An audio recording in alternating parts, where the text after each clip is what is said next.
زندگی میں کبھی ایسا لمحہ آیا جب آپ کے سامنے دو راستے تھے اور آپ کو فیصلہ کرنا پڑا کہ کون سا چنیں؟ ہم سب ایسے لمحوں سے گزرے ہیں جہاں ایک فیصلہ پوری زندگی بدل گیا۔ کبھی محسوس کیا ہے کہ زندگی بالکل مختلف ہو سکتی تھی اگر آپ نے کسی موقع پر صرف ایک مختلف فیصلہ کیا ہوتا؟ کبھی سوچا ہے کہ شاید کائنات کے کسی اور کونے میں آپ کا ایک اور روپ ہے جس نے دوسری نوکری چنی، کسی اور سے شادی کی، یا وہ کام کبھی نہیں کیا جس پر آج آپ کو پچھتاوا ہے؟ یہ سائنس فکشن لگتا ہے نا، لیکن دلچسپ بات یہ ہے یہ صرف کہانی نہیں بلکہ ایک حقیقی سائنسی نظریہ ہے جسے کہتے ہیں many worlds interpretation. Quantum physics کی دنیا سے حقیقت کے سب سے چھوٹے درجے پر، ایٹم سے بھی نیچے، چیزیں ویسی نہیں ہوتی جیسی ہم دیکھتے ہیں۔ الیکٹران، فوٹون، پارٹیکلز، یہ سب ایک وقت میں متعدد حالتوں میں موجود ہو سکتے ہیں۔ اسے کہا جاتا ہے کوانٹم سپر پوزیشن۔ اور جب بھی کوئی کوانٹم واقعہ ہوتا ہے جو ہر سیکنڈ میں کھربوں بار ہوتا ہے تو کائنات شاخ در شاخ بڑھ جاتی ہے، نہ علامتی طور پر بلکہ واقعی طور پر۔ ہر شاخ میں ایک الگ حقیقت جنم لیتی ہے اور ایک الگ آپ۔ صبح ہوتی ہے ایک کائنات میں، آپ سنوز دبا کر واپس سو جاتے ہیں، اور دوسری کائنات میں آپ اٹھ کر ورزش کے لیے نکل جاتے ہیں۔ یہ دونوں الگ الگ دن بن جاتے ہیں، الگ توانائی، الگ بات چیت، الگ نتائج۔ یہ اخلاق یا قسمت کی بات نہیں، یہ ہے فزکس۔ کوانٹم تھیوری کہتی ہے ہر ممکن نتیجہ بیک وقت موجود ہے، اور آپ کی توجہ آپ کا فیصلہ کرتی ہے کہ کون سا نتیجہ آپ کی حقیقت بنے گا۔ زندگی کو ایک لمبے حال کی طرح سوچیں جس میں بے شمار دروازے ہیں۔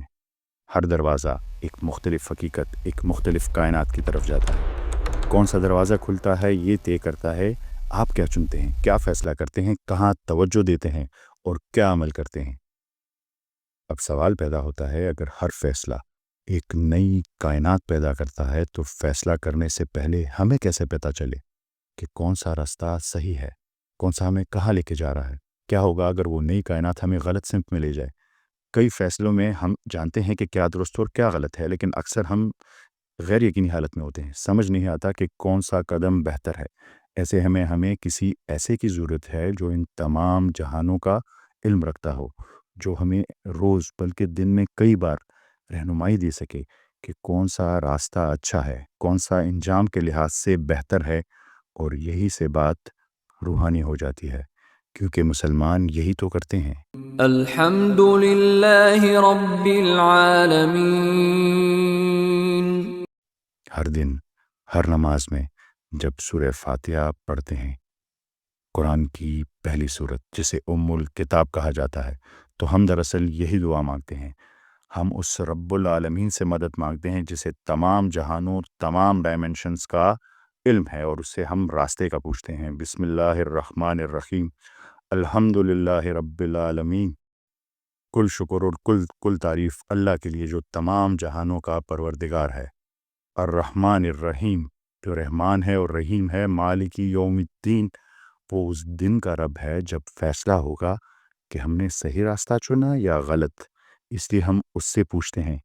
ہم کہتے ہیں ایاک نعبد و ایاک نستعین، یعنی ہم صرف تیری عبادت کرتے ہیں اور تجھی سے مدد چاہتے ہیں۔ یہ ہے توجہ کا اعلان، فوکس کا اعلان، اپنی آبزرویشن، اپنی فوکس کو صرف ایک حقیقت پر مرکوز کرنا، اللہ پر۔ پھر ہم کہتے ہیں اہدنا الصراط المستقیم، یعنی ہمیں سیدھا راستہ دکھا۔ یہ ایسے ہے جیسے کہنا اے رب، ان لامحدود راستوں اور فیصلوں میں سے مجھے وہ حقیقت دکھا دے جو حق کے ساتھ ہے، نہ کہ دھوکے یا غفلت کے ساتھ۔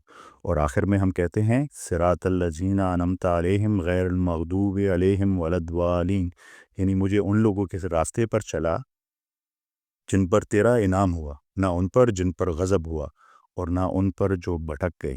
یہ ایک فلٹر ہے، ایک دعا کہ میں ان حقیقتوں میں نہ جاؤں جہاں گمراہی، غصہ یا فریب ہو، بلکہ اس کائنات میں رہوں جہاں میں بیدار ہوں، رحمت میں ہوں اور تیری طرف بڑھ رہا ہوں۔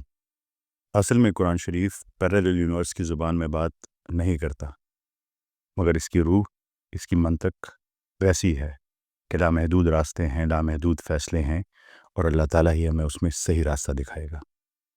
ماضی کے پچھتاوے مستقبل کے خوف میں اکثر ہم گم ہو جاتے ہیں۔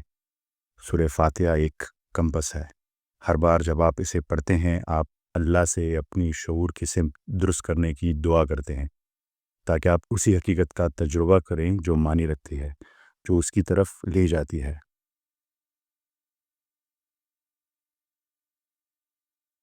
کوانٹم فزکس کہتی ہے ان گنت حقیقتیں ایک ساتھ موجود ہے۔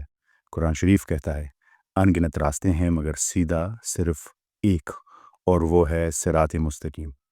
تو اگلی بار جب آپ سورہ فاتحہ پڑھیں سوچیں آپ صرف آیات نہیں دہرا رہے ہیں بلکہ کہہ رہے ہیں اے رب ان تمام ممکنہ جہانوں میں سے مجھے اس حقیقت میں زندہ رہنے دے جو تیرے قریب ہے۔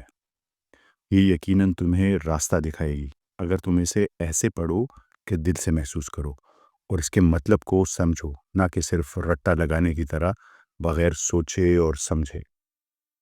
آپ سب کی سماعتوں کا بہت شکریہ۔ ملتے ہیں اگلی قسط میں۔ اللہ حافظ۔